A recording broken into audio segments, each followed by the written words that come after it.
நீங்க ஏன் வந்து ரிசப்ஷன் ட்ரெஸ்ல எல்லாம் ரீல்ஸ் போட்டீங்க? அப்ப கல்யாண காஸ்டியூம்ல போட்டோஸ் வந்துச்சு, ரிசப்ஷன் ட்ரெஸ்ல ரீல்ஸ் போடுறீங்க. அப்ப நம்ம ஆடியன்ஸ் என்ன நினைப்போம்? அது ஆக்சுவலா வந்து சொல்லிடவா? சொல்லுங்க. வந்து இந்த ஃபங்க்ஷன், எங்க ஃபேமிலி ஃபங்க்ஷனுக்கு இன்வைட் பண்ணிருங்க. அப்ப வரும்போது சும்மா நார்மலா ஃபன்னா. அப்ப அது எதிர்நீச்சல் ஃபேமிலி இல்லையா? அது எதிர்நீச்சல் ஃபேமிலி, அது ரித்திக் அண்ட் ஷெரின் அந்த ஃபேமிலில வருது.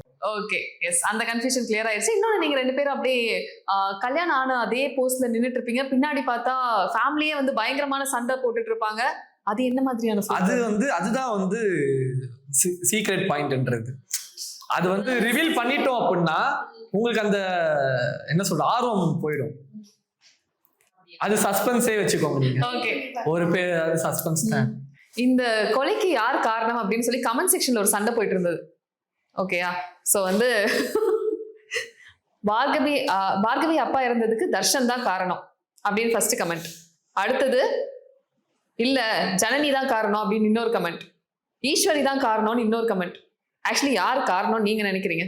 கொலை பண்ணவர் தான். நாங்க காரணம் கிடையாது. நாங்க சீன் படி அந்த கதைப்படி பார்த்தோம் அப்படின்னா ஏதோ இன்னைக்கு வந்து எல்லாமே முடிஞ்சிரும்ன்றது தான் பாயிண்ட்.